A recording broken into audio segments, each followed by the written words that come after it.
नमामि धन्वन्तरिमादिदेवम्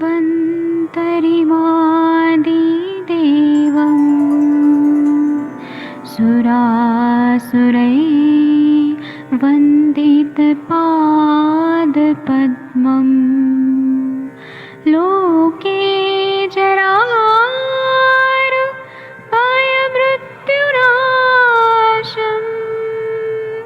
दातारमीशम् विविधौषधीनां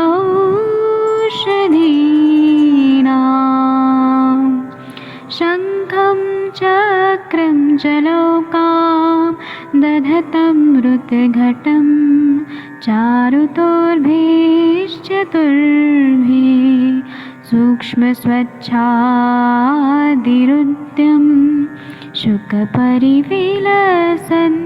मौलिमं भोजनेत्रम् कालाम्बोदोज्ज्वलाङ्गं कटितटविलसत् चारुपीताम्बराढ्यं वन्दे धन्वन्तरिन्तं निखिलगदमिव प्रौढदावाग्निनीलम्।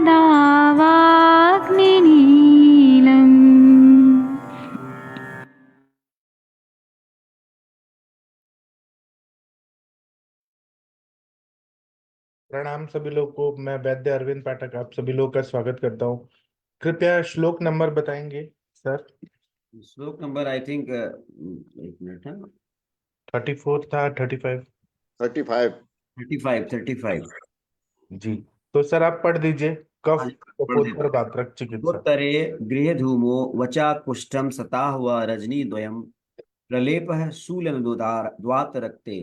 कफ प्रधान वात रक्त में घर का धुआसा बच कूट सूप हरदा दारू हरिद्रा इनका लेप जो है वो शूलनाशक है, अतः जी इनका लेप प्रयोग करें। जी वैद्य जी, थैंक यू सर, बहुत अच्छा पढ़ा आपने, शुद्ध उच्चारण।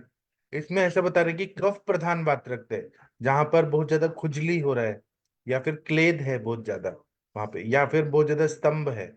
वातरक्त भी है, वायु भी है, दूषित रक्त भी है और कफ भी है।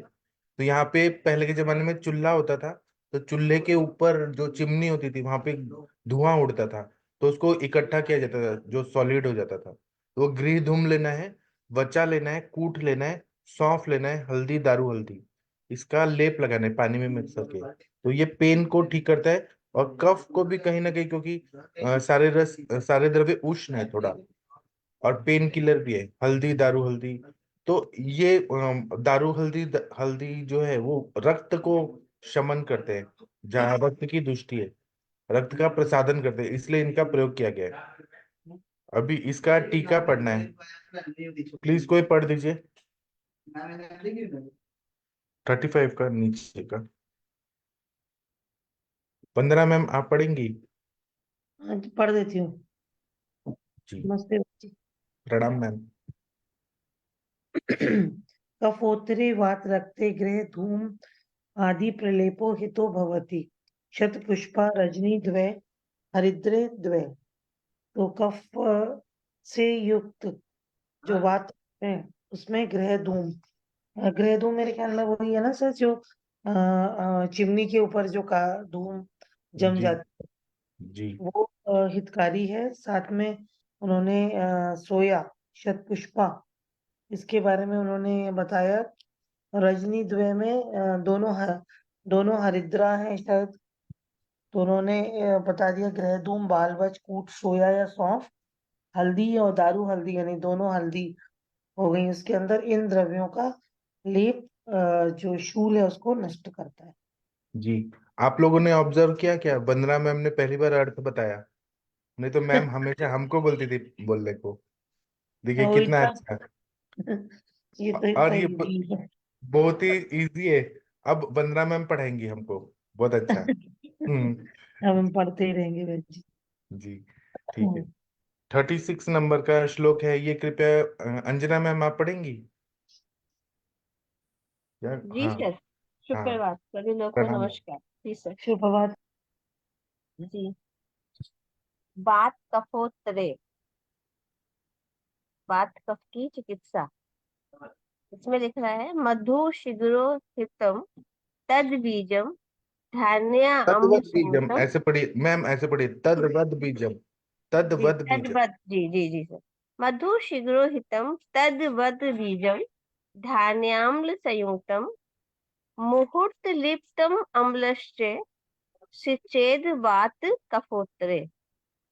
अर्थात वात और कफ प्रधान वात रक्त में मीठे सहजन के बीज, मधु शिग्रोहितम मीठे सहजन के बीज, तद बीजम धान्य अम्लम कांजी के साथ, मतलब मीठे सहजन के बीज को कांजी के साथ पीसकर लेप लगाने से उत्तम है, तथा कांजी में पीसे मीठे सहजन के बीजों से थोड़ी देर तक लेप करके शुक्त आदि अम्लों का परिषेक करना भी वात कफ प्रधान वात रक्त में हितकर होता है। जी सर, जी तो बहुत चलिए मैम बताइए। सहजन, जी मीठे सहजन मतलब ये जो एकदम जिसमें मिगी तैयार हो जाती है बिल्कुल कंप्लीट।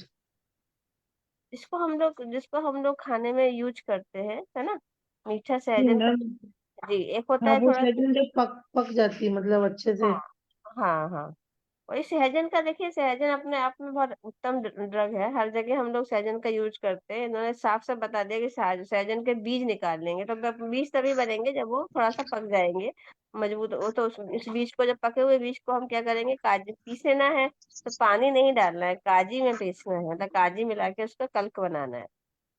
और फिर उस लेप को 2 मिनट, इन्होंने बताया कि 48 मिनट तक लगाना है, और उसके बाद फिर उसको धो देना है कांजी से।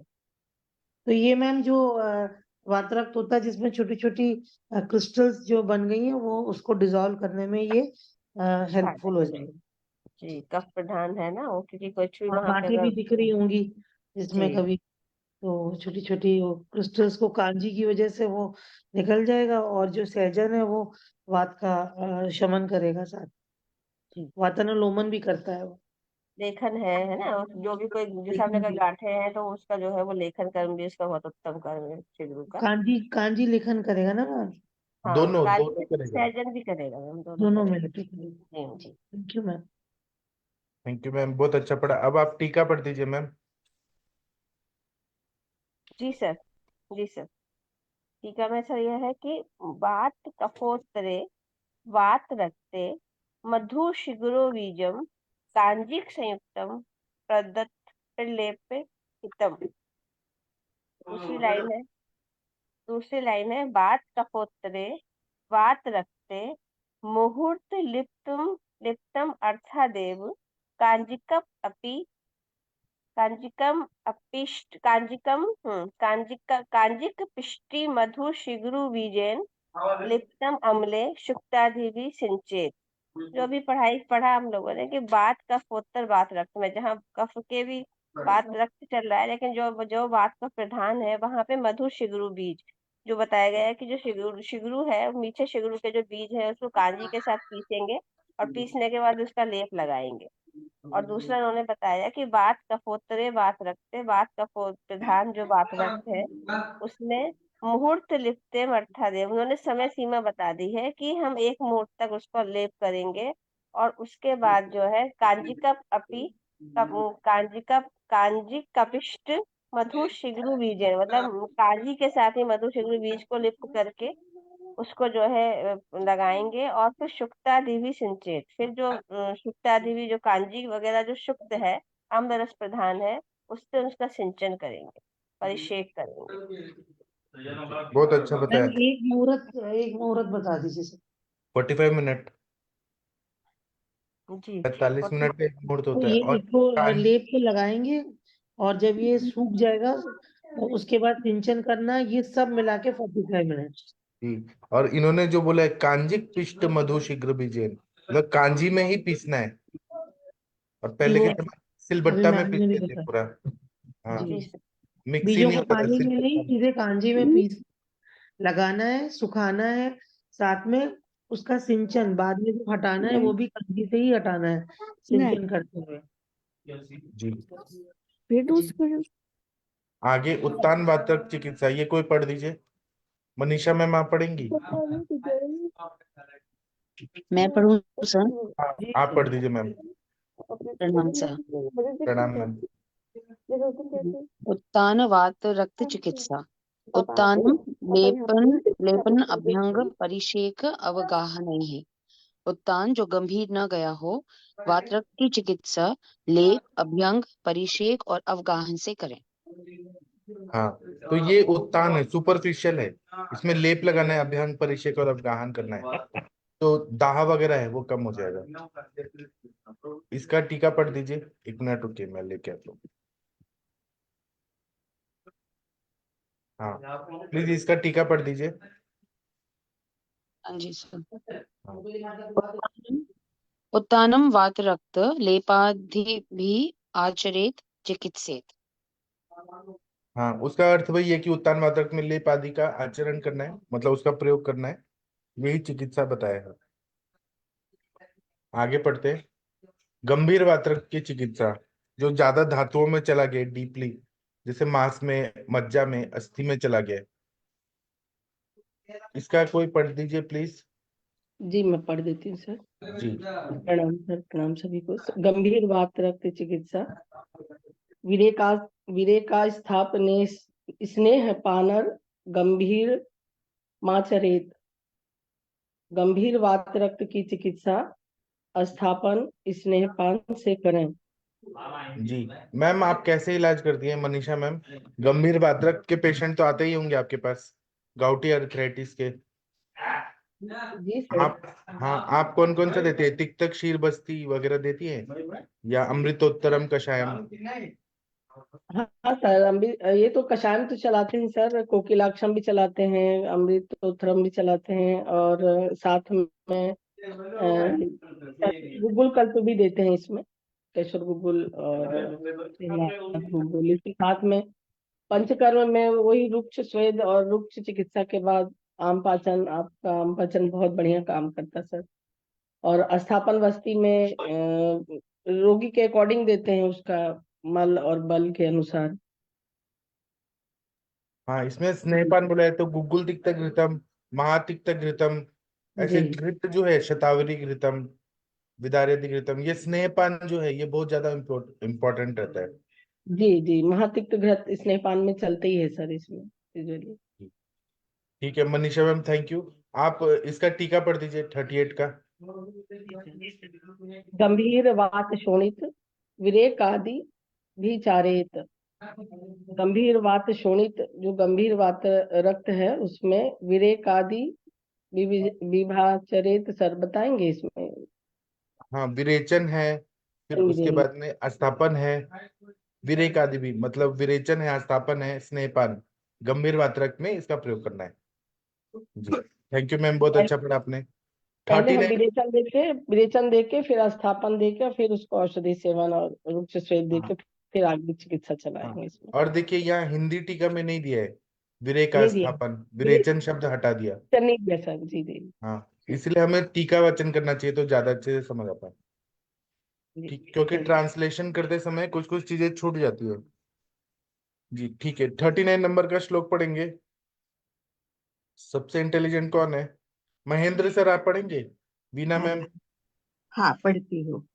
वातश्लेष्मोत्तरे कोष्णा लेपाद्यास्तत्र शीतलैः विदाह शोभरुक्कण्डु विवृद्धिः स्तंभनात् भवेत्।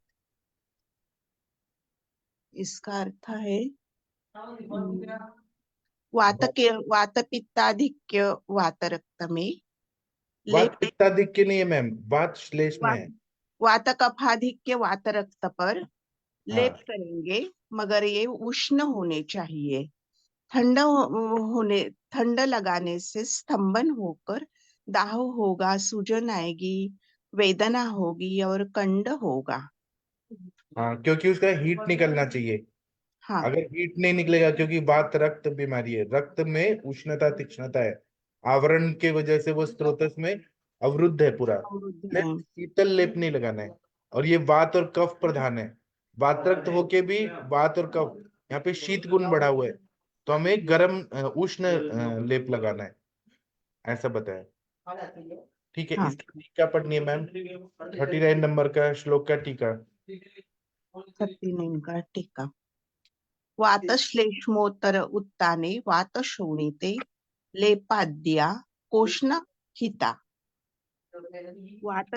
वातश्लेष्मोत्तर वातरक्त में कोष्ण लेप लगाने हितकर है। तत्र तस्मिन् वातश्लेष्मोत्तरे शीतलैः लेपनैः स्तम्भनात् विदाहादिना विवृद्धिर्भवति। शीतलेप लगाने से तस्मिन् वातश्लेष्मोत्तरे या इस वातश्लेष्मोत्तर रक्तपित्त में शीतलेप लगाने रक्तपित्त नहीं, वात रक्त में, वातरक्त में स्तंभन विदाह आदि हो जाते हैं। स्तंभन होने से, यहाँ पे पंचमी है, स्तंभनाथ, शीतलेप लगाने से स्तंभनाथ। स्तंभन हो जाएगा, उससे विदा विदाह आदि जो है वो उसकी वृद्धि हो जाएगी। बहुत अच्छा पढ़ा आप लोगों ने, आपने मैम। आप लोगों ने ऐसा ऑब्जर्व किया होगा कि वीना मैम का हिंदी कितना शुद्ध हो गया है। पहले मराठी में बोलती थी, आई थी, तो धीरे धीरे हिंदी इतना अच्छा क्लियर हो रहा है। ठीक है, thank you ma'am, Veena ma'am. अब महेंद्र सर आप पढ़ देंगे 40 नंबर का श्लोक। Doctor Mahendra sir. हाँ सर। पित्त रक्तोत्तरे वात रक्ते लेपादयो हिमा उष्णै प्लेसो रुग्राग्रस्वेद आवरणोद्भव। पित्त प्रधान वात रक्त में शीतल लेप का प्रयोग उत्तम है, क्योंकि उष्ण लेपन से इनमें जलन, दाह, पीड़ा, सुर्खी, पसीना और त्वचा में रूखापन उत्पन्न हो जाता है। जी, अब देखिए कंडीशन बदल गया है। इसमें पित्त रक्त प्रधान है, जिसमें दाह, पाक, लालिमा ऐसा है, तो वहां पे हमने उष्ण नहीं करना है, यहाँ पे शीतल लेप का प्रयोग करना है। उष्ण लेप लगाएंगे तो क्या क्या साइड इफेक्ट होगा, उन्होंने पहले ही बता दिया साइड इफेक्ट, कि जलन होगा, दाह होगा, पीड़ा होगा, सुर्खी आएगा बहुत ज्यादा, मतलब उसमें रेडनेस वगैरह बहुत ज्यादा बढ़ेगा, पसीना आएगा, त्वचा फट भी सकता है, इसलिए शीतल लेप लगाना है। जी सर, इसका टीका पढ़ दीजिए। वात हाँ, वात रक्ते पित्त रक्तोत्तरे हिमा सीता लेपादयो हिता। तत्र पित्त रक्तोत्तरे वात रक्त उष्ण लेपई प्लोसादयो भवन्ति। Thank you sir. हाँ, इसमें बोल रहे हैं वात रक्त है, जो पित्त रक्तोत्तर वाला है, पित्त और रक्त की उसमें ज्यादा अनुबंध है, उसमें शीतल लेप हितकारी होता है। अगर पित्त रक्त वाला वात रक्त में हमने पित्त और रक्त का ज्यादा उसमें प्रभाव है, वो उसमें हमने उष्ण लेप लगाया, वो प्लोष, रुगदाह, स्वेद ज्यादा करेगा, अवधारण करेगा त्वचा का, इसीलिए हमें ठंडा लेप ही लगाना है। थैंक यू महेंद्र सर, बहुत अच्छा पढ़ा आपने। और ये वाग्भट का स्पेशलिटी है कि हर कंडीशन में अलग अलग चिकित्सा बताते हैं, ऐसा चरक संहिता में इतना नहीं बताया स्पेसिफिक, इसमें क्या दे, इसमें क्या दे। आप सविता मैम, आप संथा दे के पढ़ेंगी, आपके पीछे पीछे सब लोग बोलेंगे। हाँ, प्रणाम सर। प्रणाम सर। प्रणाम मैम। सब लोग अनम्यूट करिए और मैम के पीछे पीछे बोलिए।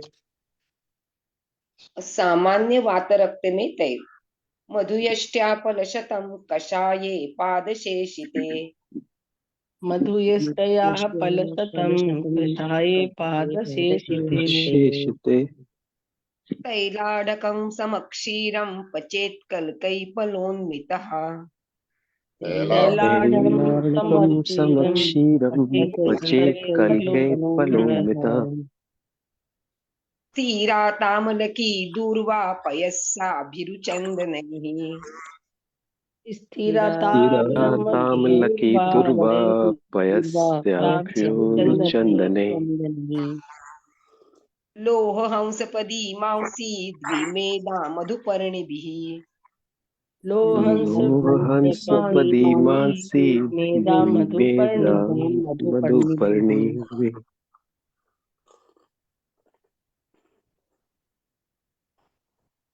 काकोली शीर्काकोली शतपुष्पदिः पद्मके जीवकर्ष जीवन्ति त्वक्पत्र कवाल कही नश्चालके कौंडरी कमंजिष्ठा सारिवा रोवित हिंदोवित तुन्न कही प्रणाम सर, मुझे कुछ सुनाई नहीं दे रहा है। वातक पितृदाह ज्वारिन्तः पित्त दाह ज्वरा तीनों सविता मैम का शायद नेटवर्क का प्रॉब्लम है। और आप लोगों ने ऑब्जर्व किया आदित्य सर का उच्चारण कितना अच्छा हो गया संस्कृत में। वो साथ में रहते रहते रहते रहते एकदम क्लियर क्लियर होने लगे। Aditya sir, thank you sir, बहुत अच्छा पढ़ा आपने। सविता मैम का शायद नेटवर्क का प्रॉब्लम है। सुनाई दे रहा है सर, मुझे सुनाई नहीं दे रहा है शायद। अच्छा, अब देखिए, अब ये पढ़ सकते हैं मुलट्टी का क्वाद कल्पना सविता हाँ, मैम? पढ़ सकते हो। आपको सुनाई दे रहा है क्या? हाँ हाँ, दे रहे दे रहे। सॉरी सर, मेरा नेटवर्क का कुछ ये कोई बात नहीं, उलट पढ़िए। वात कल्पना से बनाया कषाय 100 पल लेकर फिर पकाए। जब चौथाई शेष रह जाए तब इसमें तेल 1 आड़क, दूध 1 आड़क मिलाकर शालपर्णी, हुई आंवला, दूर्वा, विदारी, शतावरी, चंदन, अगरू, हंसराज, जटामांसी, मेदा, महामेदा, गिलोय, काकोली, क्षीर काकोली, सौंफ, रुद्धि, पद्माक, जीवक, ऋषभक, जीवंती, दालचीनी, तेजपात, नख बालक, प्रपौंडरिक, बजीठ, सारीवा, इंद्रायण, धनिया, प्रत्येक 1-1 पल मिलाकर तेल सिद्ध करे। यह तेलपान अभ्यंग, बस्ती और नस्य, इंदु के मत से बस्ती के स्थान पर परिषेक, इन 4 प्रकार से प्रयोग करने पर वात, रक्त, पित्त, दाह और ज्वर की पीड़ा को नष्ट करता है। जी, ये ना मधु यष्टि आदि तेल है जिसमें यष्टि मधु मेन है। उसका क्वाथ कल्पना बनाना है, 100 पल लेकर पकाना है, फिर बॉईल करते करते कम आग में 1/4 रह जाए तो इस तेल में 1 आड़क दूध डालना है और फिर बाकी द्रव्य डालने हैं, जैसे शालीपर्णी, भूई आंवला, दूर्वा, विदारी, शतावरी, चंदन, अगरू, हंसराज, जटामांसी, मेदा, महामेदा, गिलोय, काकोली, शीर काकोली, सौंफ, रिद्धि, पद्माक, जीवक, ऋषभक, जीवंती, दालचीनी, तेजपत्र, नख, वालक, प्रपौंडरिक, मंजिष्ठा, सारीवा, इंद्रायण, धनिया, सब 1-1 पल मिलाकर तेल को सिद्ध करना है। ये तेल को 4 तरह से प्रयोग करना है। एक तो पीने के लिए, पान के लिए, अभ्यंग के लिए, बस्ती के लिए और नस्य से। और इसका इंदु जो है, जो अष्टांग हृदय अष्टांग संग्रह के टीकाकार है इंदु जी, हम लोग अष्टांग संग्रह भी बाद में पढ़ेंगे, तो उनके जो टीकाकार है उन्होंने कहा है कि परिषेक भी करना है, ऐसे धारा गिराना है थोड़ा थोड़ा। तो इसका प्रयोग करने से वात, रक्त, पित्त, दाह और ज्वर की पीड़ा को नष्ट करता है। तो हमारे जमदग्नि सर हैं, वो कैंसर में भी ऐसे इसका प्रयोग करते हैं। जब केमोथेरेपी के बाद ऐसा बहुत ज्यादा बर्निंग हो रहा होता है तो मधु इत्यादि तेल बहुत ही अच्छा फायदा करता है, मतलब दाह पाक वगैरह सबको ठीक कर देता है। आप इसकी टीका पढ़ सकती हैं क्या मैम? हाँ सर, हाँ सर। हाँ। मधुयष्ट्या फलशतकवाथ कल्पनया क्वथित तस्मिन् कषाये पादशेषिते चतुर्भागावशिष्टे तैलस्य आढक समक्षीरम् आढक प्रमाणेन क्षीरेण तुल्यस्थिरादिभिः फलोन्मितैः कल्कीकृतैः युक्तं पचेत्। अर्थ बताने का है सर। हाँ मधुयष्टि हाँ एक फल लेना है, उसका क्वाथ कल्पना बनानी है। 1/4 रह जाने पर उसमें 1 आढ़क तेल, 1 आढ़क क्षीर, दूध मिलाकर उसमें बाकी सब द्रव्य 1-1 पल कल्कीकृत कल्क के लिए लेने चाहिए और उसमें तेल कल्पना बनानी चाहिए। फिर उसमें बोल रहे हैं कि बराबर है सर? हाँ, इसका 4 तरह से प्रयोग पढ़ना है। आप पढ़िए मैम पूरा संस्कृत में। हाँ। तत्तैल चतुष्प्रयोग पाने नस्ये अनुवासने बस्तौ च योजित वातसृक्कादीनाम् अर्तिनुद्भवे स्थिरा शालीपर्णी, तामलकी, भूधात्री, पयस्या, अर्कपुष्पी, अभिरु, शतावरी, लोह, अगरू, हंसपदी, किटमारी, मधुपर्णी मतलब गुड़ुची, ऐन्द्री मतलब विशाला, वितुन्नक परिलेपनम परिलेयम परिपेलवम परिपेलवम। हाँ, इसमें बोल रहे हैं कि 4 प्रकार से प्रयोग करना है। पीने के लिए, नस्य के लिए, अनुवासन बस्ती के लिए, अनुवासन में, और अभ्यंग के लिए। इन सब का प्रयोग करने से बहुत अच्छा फायदा हो जाता है। ये वातरक्त में बहुत अच्छा काम करता है। पेन वगैरह को, मतलब पित्त, दाह, ज्वर, ये सब को ठीक कर देता है। स्थिरा मतलब शालीपर्णी, ताम्रलकी मतलब भूदात्री, पयस्या मतलब अर्कपुष्पी, अभीरु मतलब शतावरी। शतावरी का पर्याय नाम है। जो भी आपके पास एंजाइटी डिसऑर्डर के पेशेंट आते हैं या जिनको डर लगता है, उनको शतावरी देंगे ना तो वो डर को दूर कर देता है। इसलिए इसका नाम है अभीरु। भीरु मतलब डर, अभीरु मतलब जो डर को दूर करता है। अगरु लौह मतलब अगरु, हंसपति मतलब कीटमारी नाम की वनस्पति, मधुपर्णी मतलब गुड़ूची, ऐन्द्री मतलब विशाला, वितुन्नक मतलब परिपेलवम, ऐसा बताया। ठीक है, अभी वीना मैम आप कोई भगवान का प्रेयर कर दीजिए प्लीज। हाँ, करती हूँ सर।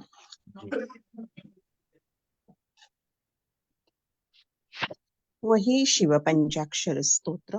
नागेंद्र हाराय त्रिलोचनाय भस्मांगरागाय महेश्वराय नित्याय शुद्धाय दिगंबराय तस्मै नकाराय नमः शिवाय मंदाकिनी सलिल चंदन चर्चिताय नंदीश्वर प्रथमनाथ महेश्वराय मंदार पुष्प बहुपुष्प सुपूजिताय तस्मै मकाराय नमः शिवाय शिवाय गौरी वदनाब्ज वृंद सूर्याय दक्षाध्वरनाशकाय श्रीनीलकंठाय वृषभध्वजाय तस्मै शिकाराय नमः शिवाय वशिष्ठ कुंभोद्भव गौतमार्द मुनीन्द्र देवार्चित शेखराय चंद्रार्क वैश्वानरलोचनाय तस्मै वकाराय नमः शिवाय। इसका अर्थ यह है कि वशिष्ठ, गौतम, अगस्त्य आदि मुनियों ने, इंद्रादि देवताओं ने जिनके मस्तक की पूजा की है, चंद्र, सूर्य और अग्नि जिनके नेत्र है, उन वकार स्वरूप शिव को मैं नमस्कार करता हूँ। बहुत अच्छा पढ़ा बोला मैम, थैंक यू। अब हम शाम को मिलेंगे 7 बजे। सभी को मैं प्रणाम करता हूँ, सबका दिन अच्छा जाए, ऐसा शुभकामनाएं। थैंक यू, प्रणाम सभी लोगों को। प्रणाम सर। Thank you.